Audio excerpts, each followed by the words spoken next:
चलें भाई, कल जो हम लोग बात कर रहे थे I was telling you about mechanism of breathing mechanism of breathing and I told you that what is breathing? Simply when we inhale air inside our lungs, this is called inhalation, and when we breathe out air from our lung, this is called exhalation or expiration. So what is breathing? Breathing is inspiration and expiration. So mechanism of breathing, we can divide the mechanism of breathing into two steps. One is inspiration. Inspiration is also called inhalation. What is inspiration? Uh, what air we breathe in. This is called inspiration. And second step is expiration. The air which we breathe out. So this is called expiration. Expiration is also called exhalation. तो ये दो चीजें जो है हमने आज detail में discuss करनी है, इंस्पायरेशन एंड एक्सपायरेशन. जब हम सांस अंदर लेते हैं, दिस इज इंस्पायरेशन, और जब आप सांस बाहर निकालते हो तो उसको हम क्या कहते हैं? That is expiration. अब बात करी थी मैंने पिछले वाले लेक्चर के अंदर भी डिस्कस किया था कि ह्यूमन की जो ब्रीदिंग है वो कौन सी वाली ब्रीदिंग है? उसको हम कहते हैं नेगेटिव प्रेशर ब्रीदिंग. ह्यूमन की जो ब्रीदिंग है वो है नेगेटिव प्रेशर ब्रीदिंग. मतलब ये है कि आपको जब आप इनहेल करते हो एयर को, तो आपके अंदर का यानी आपके लंग्स का एयर प्रेशर जो होता है वो क्या हो जाता है? एटमॉस्फेरिक प्रेशर जो है वो एयर प्रेशर बाहर के एयर प्रेशर से क्या हो जाता है? कम हो जाता है. तो ऑटोमेटिकली बाहर से एयर जो है वो अंदर आना शुरू हो जाती है. इसको हम क्या कहते हैं? इसको हम कहते हैं इंस्पायरेशन.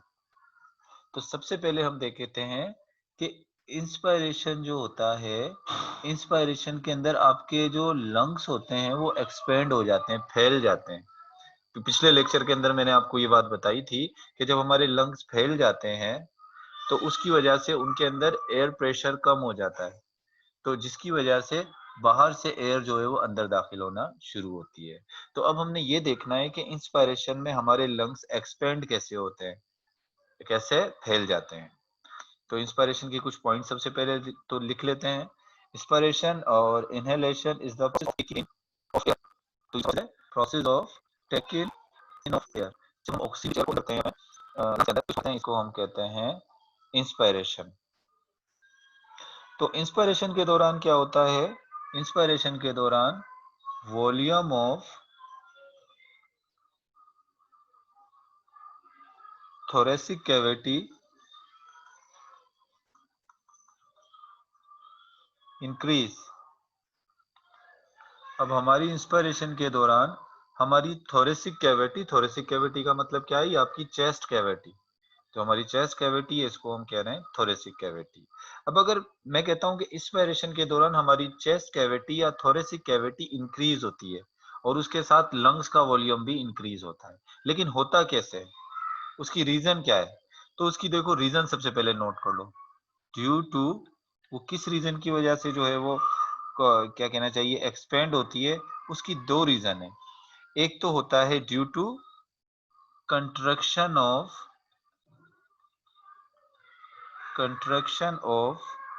Intercostal muscle. अब आपने ये बात याद रखनी है, इंस्पायरेशन के दौरान आपके चेस्ट कैविटी में दो चीजें ऐसी हैं जो कॉन्ट्रैक्ट होंगी. ये तो याद रखना है कि दो चीजें कौन सी कॉन्ट्रैक्ट होंगी. एक तो इंटरकोस्टल मसल. कल मैं आपको बता चुका हूं कि ये इंटरकोस्टल मसल क्या होते हैं.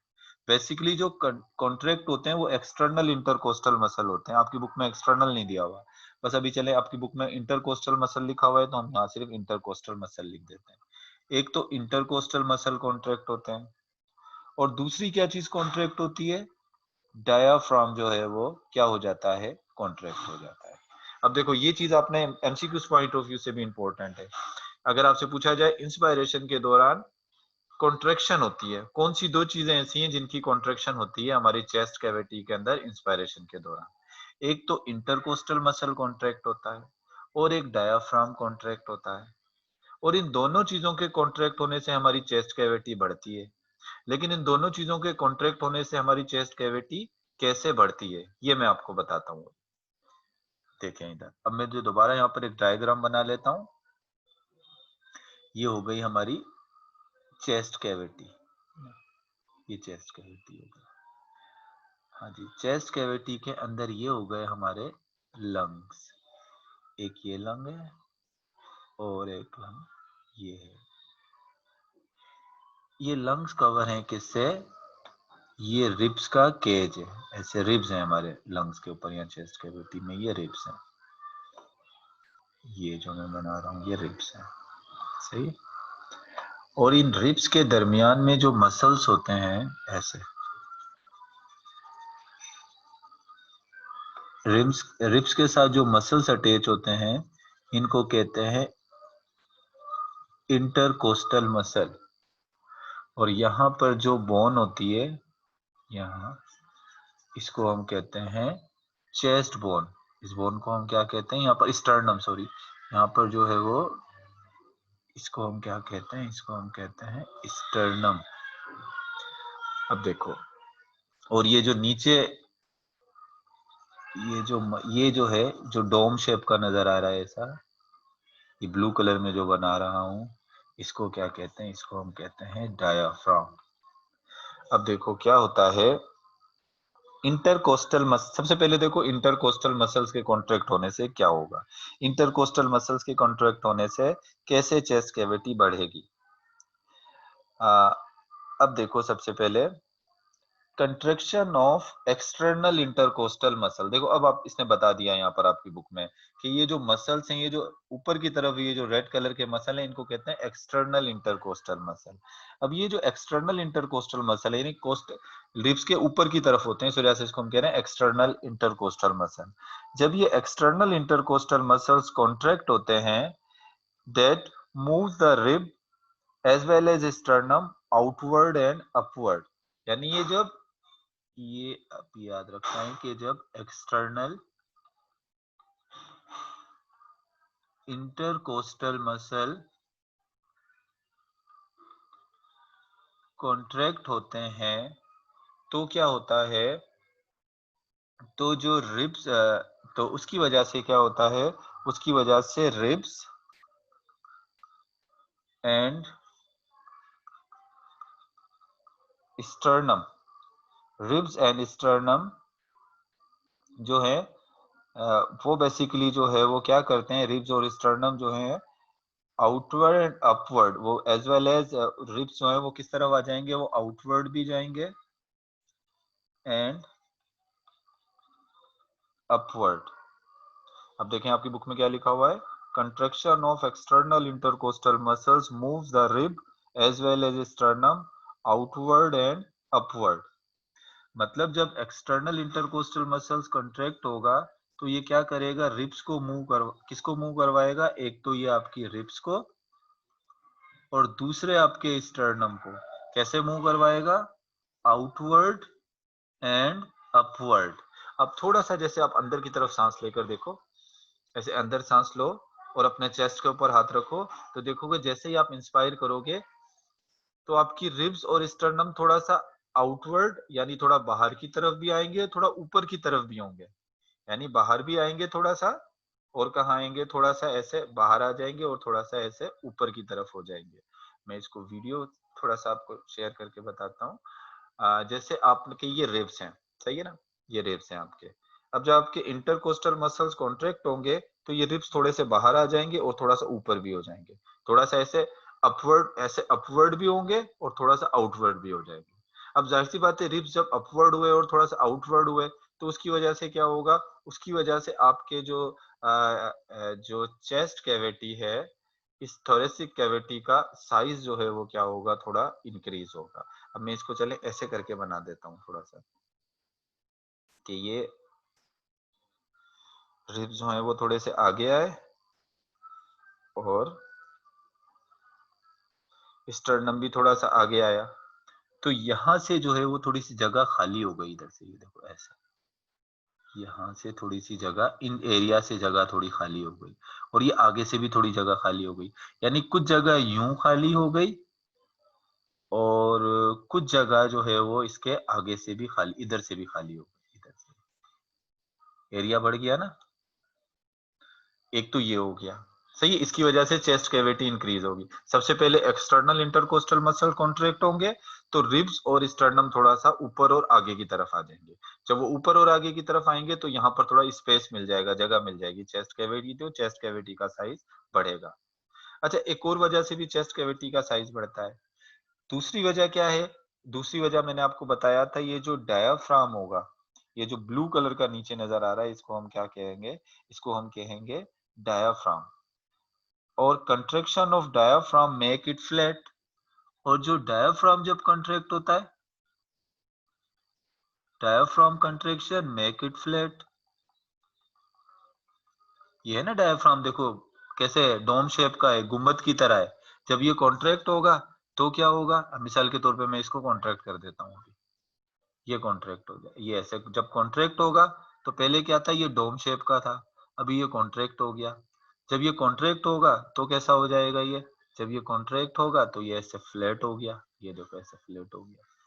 तो अब देखो यहाँ से भी तो चेस्ट कैविटी का साइज, लॉन्ग एक्सिस में भी तो ऐसे चेस्ट कैविटी का साइज बढ़ गया, इधर से भी बढ़ गया, देखो ये यहाँ पर ऐसे भी बढ़ा है चेस्ट कैविटी का साइज, यानी डायाफ्राम के कॉन्ट्रैक्ट होने से यहाँ नीचे जगह मिल गई चेस्ट कैविटी को, और रिब्स और स्टर्नम के ऊपर की तरफ मूव करने में इस जगह और इस जगह से थोड़ी जगह मिल गई।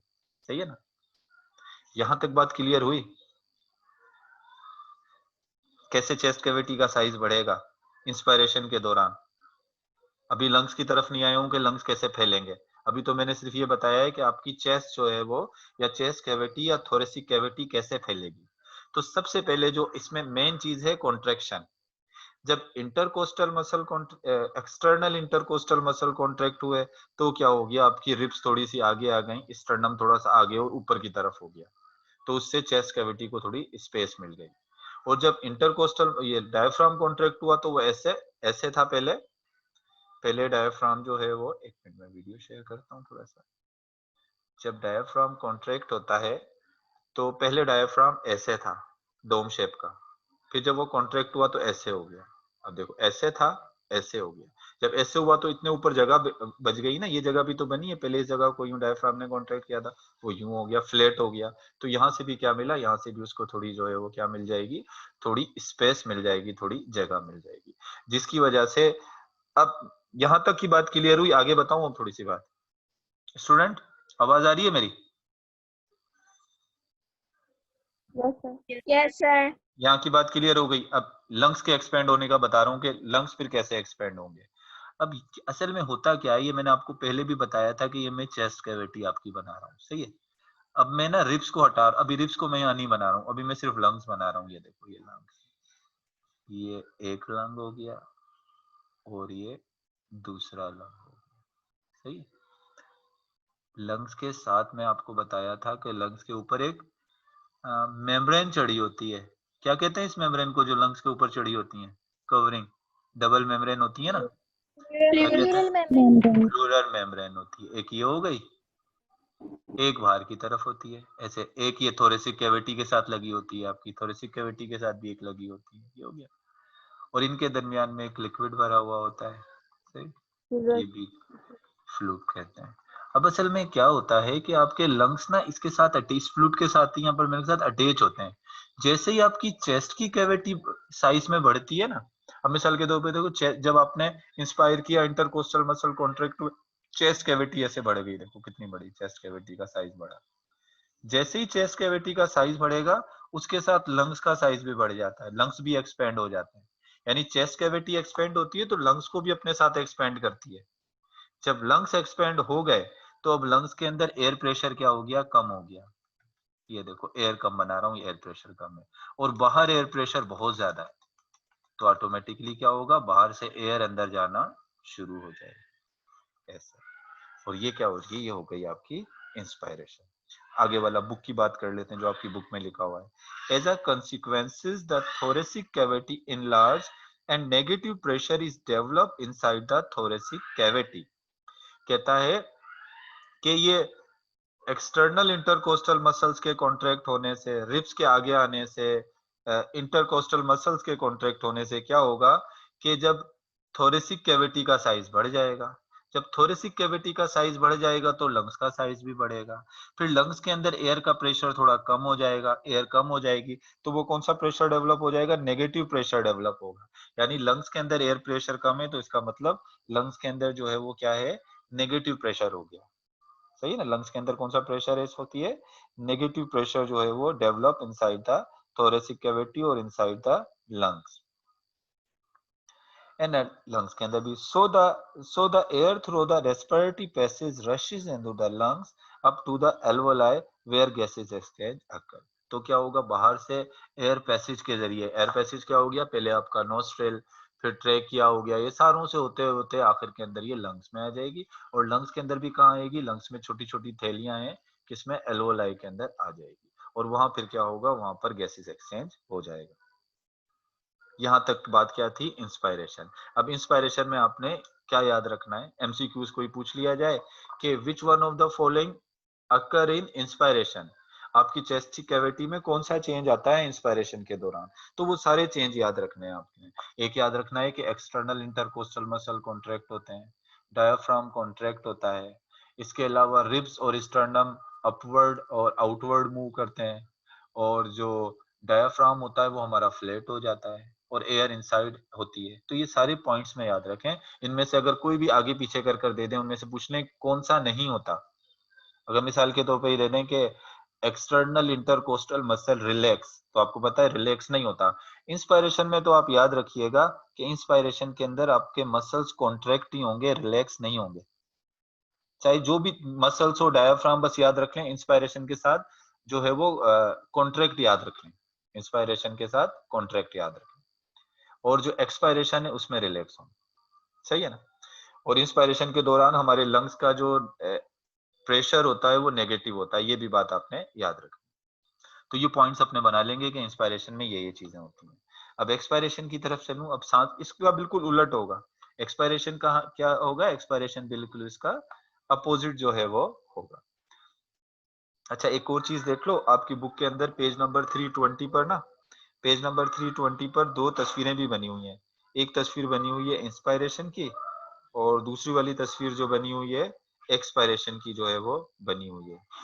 इंस्पायरेशन के अंदर जो है वो दिखाया गया है कि रिब्स है जो है, एरो जो बनाए गए हैं, तो इसका मतलब ये होता है कि एरो ये शो कर रहे हैं कि इंस्पायरेशन के दौरान रिब्स जो है वो ऊपर की तरफ जाएंगी, अब अपवर्ड आउटवर्ड मूव करेंगी। जो एरो बनाए हुए हैं ना, इस एरो का मतलब क्या है, ये रिब्स आउटवर्ड मूव करेंगी। और जो ये डायाफ्राम को नीचे की तरफ करके शो किया है, तो इसका मतलब ये है कि जब डायाफ्राम कॉन्ट्रैक्ट होगा तो ये नीचे की तरफ जाएगा, इसमें ये चीज शो की गई है। और साथ में ये तो, और साइड व्यू भी बनाया गया है, अगर आप देखो तो इसके साथ ये साइड व्यू भी दे दिया गया है। अगर ऐसी कोई तस्वीर आ जाए एमसीक्यूज में और पूछें कि ये किसको शो कर रही है तस्वीर, इंस्पायरेशन को शो कर रही है या एक्सपायरेशन को शो कर रही है, तो आपने बताना है, इन एरो को देख के समझ जाओगे कि ये किसको शो कर रही है, ये शो कर रही है इंस्पायरेशन को जो है वो बेसिकली जो है ये शो कर रही है। अब मैं एक्सपायरेशन आपको बता देता हूँ। अब एक्सपायरेशन के अंदर क्या होगा, अब एक्सपायरेशन के अंदर क्या होगा कि ये चेस्ट कैविटी तो पहले आपकी बढ़ गई थी ना, ये ऐसे, ये रिब्स हैं, ये स्टर्नम है, और ये डायाफ्राम है, डायाफ्राम फ्लैट हो गया था, और ये इंटरकोस्टल मसल्स क्या होते हैं, हो गए थे, कॉन्ट्रैक्ट हो गए थे, ये ऐसे। जाहिर सी बात है, कोई चीज कॉन्ट्रैक्ट होती है तो फिर ज्यादा जगह मिल जाती है ना उसको। लेकिन अब क्या होगा कि एक्सपायरेशन के अंदर क्या होगा, इसका बिल्कुल अपोजिट हो जाएगा। अपोजिट क्या होगा कि एक्सटर्नल इंटरकोस्टल मसल्स, एक्सपायरेशन की बात कर रहे हैं, सांस बाहर निकालनी है, एक्सपायरेशन के दौरान क्या होगा, जो एक्सटर्नल इंटरकोस्टल मसल होंगे वो रिलैक्स हो जाएंगे। वो क्या होंगे? वो रिलैक्स होंगे। और जब एक्सटर्नल इंटरकोस्टल मसल जो है वो एक्सटर्नल इंटरकोस्टल मसल रिलैक्स होंगे, लेकिन एक इंटरनल इंटरकोस्टल मसल भी होते हैं, यानी एक दूसरे भी मसल्स होते हैं जो इसके रिब्स के पीछे की तरफ हैं, जिनको मैं ये ब्राउन से शो कर रहा हूँ। ये इनको क्या कहेंगे? इनको कहेंगे इंटरनल इंटरकोस्टल मसल। तो जब हम एक्सपायर करते हैं तो एक्सटर्नल इंटरकोस्टल मसल रिलैक्स होते हैं, लेकिन जो इंटरनल इंटरकोस्टल मसल्स होते हैं वो क्या हो जाते हैं? वो कॉन्ट्रैक्ट हो जाते हैं। ये बात आपने याद रखनी है। इंटरनल का जिक्र अभी किया है। इंटरनल इंटरकोस्टल मसल क्या हो जाते हैं? वो कॉन्ट्रैक्ट होते हैं, एक्सटर्नल रिलैक्स हो जाते हैं। अच्छा, इन दोनों की वजह से क्या होता है? इन दोनों की वजह से रिब्स जो होती हैं, रिब्स और sternum move inward and downward. Ribs and sternum move inward and downward. अब वो पुरानी वाली पोजीशन पर आ जाएंगे। आप इसे सांस बाहर निकालो ना, तो आप खुद देखोगे आपकी जो रिब्स होंगे और स्टर्नम वो थोड़ा सा नीचे आ जाएंगे और थोड़ा सा पीछे की तरफ चले जाएंगे। सही। अब जब ये पीछे की तरफ जाएंगे और नीचे आएंगे तो ये किस पर? आपकी चेस्ट कैविटी पर प्रेशर लगेगा। आपकी चेस्ट कैविटी क्या हो जाएगी? थोड़ी ये भी होंगे। इसके अलावा डायाफ्राम जो है, ये नीचे की ब्लू कलर का जो डायाफ्राम है, ये क्या करेगा? ये डायाफ्राम दोबारा क्या होगा? रिलैक्स होगा। पहले कॉन्ट्रैक्ट हो गया था ना, अभी ये डायाफ्राम क्या हो जाएगा? अभी ये डायाफ्राम जो है वो रिलैक्स होगा। जब ये रिलैक्स होगा तो दोबारा किस शेप में आ जाएगा? दोबारा ये हो जाएगा डोम शेप का। यस, डायफ्राम फिर कॉन्ट्रैक्ट हो गया और वो दोबारा अपनी पुरानी वाली जगह पर चला गया। इन दोनों काम की वजह से थोरेसिक कैविटी का वॉल्यूम फिर डिक्रीज होगा और लंग्स जो है वो कंप्रेस हो जाएंगे। अब दोबारा उनके ऊपर ऐसे प्रेशर लगेगा ना, जब चेस्ट कैविटी डिक्रीज होगी तो लंग्स के अंदर भी प्रेशर लगेगा और वो क्या होंगे? वो ऐसे स्क्यू, मतलब वो क्या हो जाएंगे? वो प्रेस हो जाएंगे, ऐसे कंप्रेस होंगे। जैसे ही कंप्रेस होंगे उनके अंदर की जितनी एयर होगी वो कहाँ निकल जाएगी? बाहर हो जाएगी। जैसे अपने हाथ से किसी चीज को ऐसे दबाते हो ना, तो उसके अंदर की जितनी एयर होगी वो कहाँ निकल जाएगी? बाहर निकल जाएगी। तो एयर और वाटर जो भी होगा उसका वो क्या हो जाएगा? वो बाहर चला जाएगा। इसको इसको हम क्या कहेंगे? इसको हम कहेंगे एक्सपायरेशन। बहुत छोटी छोटी सी बातें हैं, ज्यादा मुश्किल बातें नहीं है। बस आप ये ये चीजें सिर्फ याद कर लो, कौन सी चीज कॉन्ट्रैक्ट हो रही है, कौन सी चीज रिलैक्स हो रही है। और रिब्स और स्टर्नम का याद कर लो, कहां पर अपवर्ड हो रहा है और कहां पर इनवर्ड जो है वो जा रहा है। क्लियर हो गया ये इंस्पायरेशन और एक्सपायरेशन? तो ये ब्रीदिंग का मैकेनिज्म तो हमारा यहाँ पर कंप्लीट हो गया। आपकी बुक में जो बातें लिखी थी, जी जी पूछो। सर ये इंटरकोस्टल मसल्स जो होते हैं ये इन बिटवीन रिब्स लगे हुए होते हैं ना? जी, इन बिटवीन ये इंटरकोस्टल मसल, एक तो एक्सटर्नल इंटरकोस्टल मसल है। इन बिटवीन रिब्स जो आगे की तरफ होंगे वो एक्सटर्नल इंटरकोस्टल मसल होंगे, और उनके पीछे भी एक मसल्स होते हैं जिसको हम क्या कहेंगे? जिसको हम कहेंगे इंटरनल इंटरकोस्टल मसल्स। जैसे ये रेड कलर के मसल्स बनाए ना, इसके पीछे ही ब्राउन कलर के भी हैं। जो पीछे वाले हैं उनको इंटरनल कह रहे हैं और जो बाहर वाले हैं उनको एक्सटर्नल कह रहे हैं। अब आप एक्स्ट्रा इंटरनल की जगह के मुकाबले में एक्सटर्नल पे ज्यादा फोकस करें। जब हम इंस्पायर करते हैं तो एक्सटर्नल इंटरकोस्टल मसल कॉन्ट्रैक्ट हो जाते हैं। जब हम एक्सपायर करते हैं तो एक्सटर्नल इंटरकोस्टल मसल रिलैक्स हो जाते हैं। डायाफ्राम भी रिलैक्स होता है। जब डायाफ्राम रिलैक्स होगा तो वो मोर डोम शेप हो जाएगा। मोर डोम शेप, गुम्बद की तरह हो जाएगा। और जब वो कॉन्ट्रैक्ट होगा तो लेस देन फ्लैट हो जाएगा।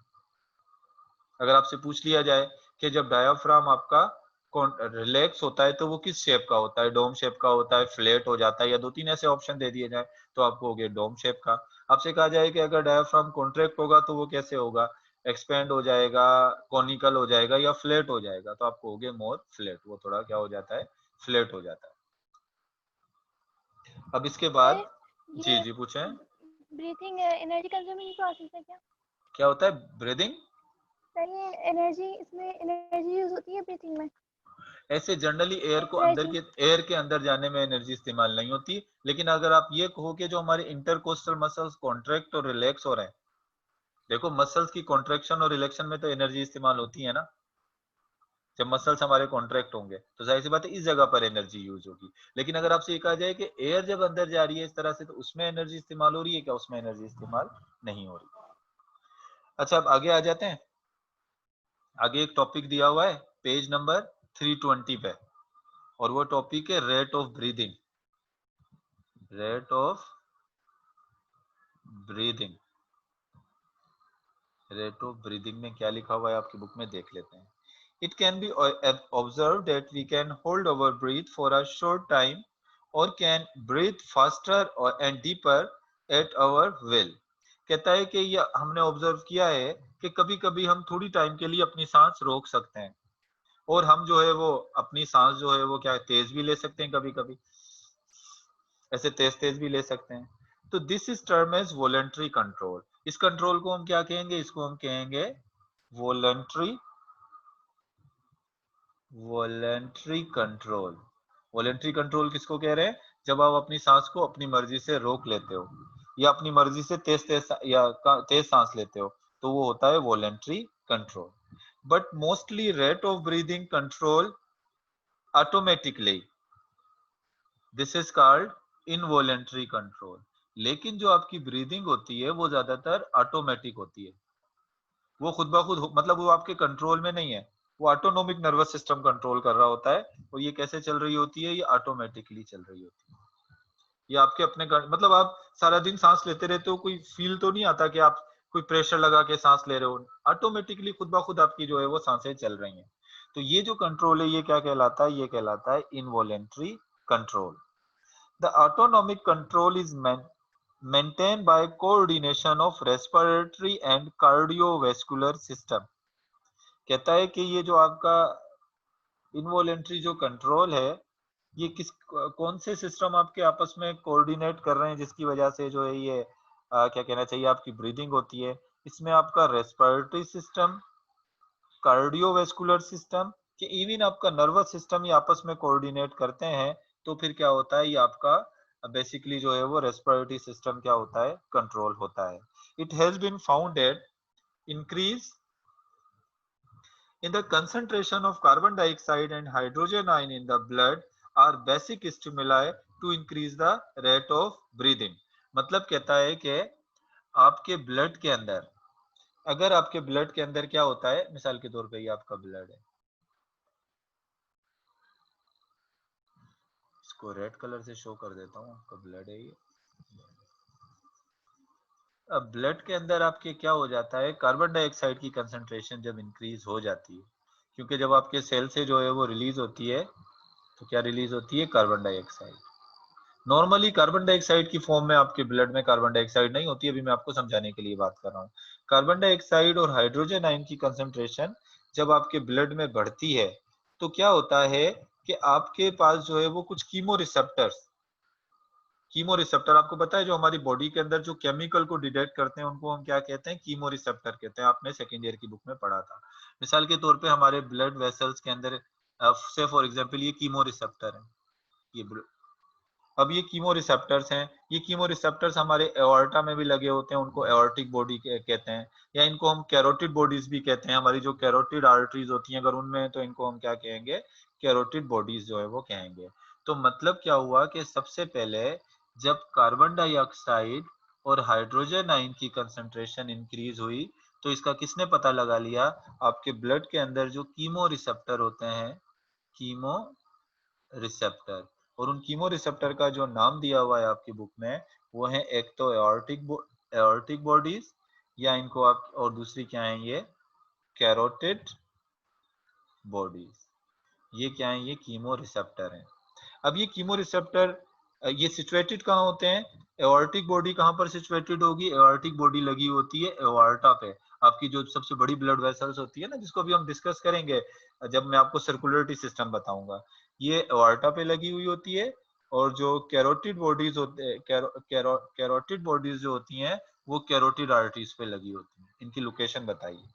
अब क्या होता है, any change in the concentration of carbon dioxide and hydrogen ion are detect. अब ये सबसे पहले इन्होंने डिटेक्ट कर लिया कि कार्बन डाइऑक्साइड और हाइड्रोजन ज्यादा हो गए।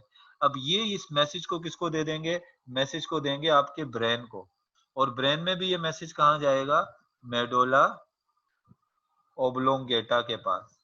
हमें पता है कि हमारे जो हाइंड ब्रेन है, पीछे वाला ब्रेन, उसका एक पार्ट है मेडोला ओब्लोंगेटा। तो ये किसके पास जाएगा, ये मैसेज जाएगा मेडोला ओब्लोंगेटा के पास। Moreover, medulla oblongata is itself sensor of change in the concentration of carbon dioxide and hydrogen ion. Even medulla oblongata के पास भी जो ब्लड आएगा तो उस ब्लड के पास भी अगर कार्बन डाइऑक्साइड और हाइड्रोजन आयन ज्यादा होंगे तो ये खुद भी सेंस कर लेगा कि ब्लड में कार्बन डाइऑक्साइड और हाइड्रोजन ज्यादा हो गया। अब आपको पता है कार्बन डाइऑक्साइड और हाइड्रोजन को अब निकालना है, कार्बन डाइऑक्साइड को, हाइड्रोजन का तो कैसे मेंटेन होता है ये बताऊंगा बाद में, अभी सिर्फ याद रखो कि कार्बन डाइऑक्साइड को बॉडी ने बाहर निकालना है और ऑक्सीजन को इनहेल करना है। जब कार्बन डाइऑक्साइड को बाहर निकालना है और ऑक्सीजन को इनहेल करना है तो इसके लिए बॉडी जो है वो कौन सा वाला प्रोसेस स्टार्ट करवा देगी, ब्रीदिंग का। अब प्रोसेस जो स्टार्ट होगा वो किसका स्टार्ट होगा, ब्रीदिंग का। तो क्या होता है उसके बाद, क्या होता है, ये बेसिकली कार्बन डाइऑक्साइड और हाइड्रोजन आयन कहां पर ज्यादा हो जाते हैं, ये हो जाते हैं सेरिब्रो स्पाइनल फ्लूइड, जो हमारा स्पाइनल कोड के में जो लिक्विड भरा हुआ होता है सेरिब्रो स्पाइनल फ्लूइड कहते हैं ना, वहां पर भी अगर ज्यादा होगा कार्बन डाइऑक्साइड और हाइड्रोजन आयन तो भी मेडुला ओब्लोंगेटा उसको सेंस कर लेगा। अच्छा, उसको सेंस करने के बाद ये क्या करेगा मेडुला ओब्लोंगेटा, ये देगा मैसेज किसको, ये मैसेज देगा आपके, ये मैसेज देगा आपके इंटरकोस्टल मसल्स को कि जल्दी से जो है अब क्या हो जाओ, कॉन्ट्रैक्ट हो और फिर रिलैक्स हो।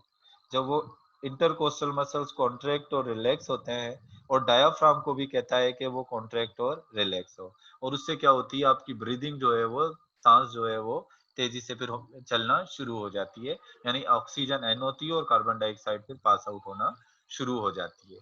ये आपको सिंपली बताया है कि किस तरीके से रेट ऑफ ब्रीदिंग जो है वो कंट्रोल हो रही है। एक दफा फिर रिपीट कर देता हूँ, देखो, जब कार्बन डाइऑक्साइड और हाइड्रोजन आयन आपके ब्लड में बढ़ते हैं तो आपके ब्लड की वेसल्स जो होती हैं, स्पेशली एओर्टा और जो कैरोटिड आर्टरीज होती हैं, उनमें कुछ कीमो रिसेप्टर लगे हुए होते हैं और उन कीमो रिसेप्टर को हम कहते हैं aortic and carotid bodies.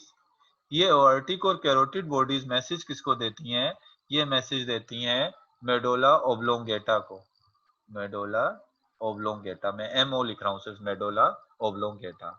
Medulla oblongata को कार्बन डाइऑक्साइड और ये कीमो रिसेप्टर भी मैसेज देते हैं, और मेडुला ओब्लोंगेटा इटसेल्फ जब सेरिब्रो स्पाइनल फ्लूइड में कार्बन डाइऑक्साइड और हाइड्रोजन आयन कंसंट्रेशन ज्यादा होगी तो उसको भी जो है वो medulla oblongata cerebro spinal fluid में जब ज्यादा होगा तो भी मेडुला ओब्लोंगेटा उसको सेंस कर लेगा। फिर ये मेडुला ओब्लोंगेटा मैसेज देता है आपके इंटरकोस्टल मसल्स को और डायाफ्राम को कि वो तेजी से कॉन्ट्रैक्ट और रिलैक्स हो, और जब वो कॉन्ट्रैक्ट और रिलैक्स होंगे तो किसका प्रोसेस स्टार्ट हो जाएगा, ब्रीदिंग का प्रोसेस स्टार्ट हो जाएगा, और इस तरीके से हम ये सांस लेंगे। क्लियर हो गया ये point? MCQs point of view से समझ लो, ये इस पैराग्राफ में एमसीक्यूज के क्वेश्चन कौन से आ सकते हैं।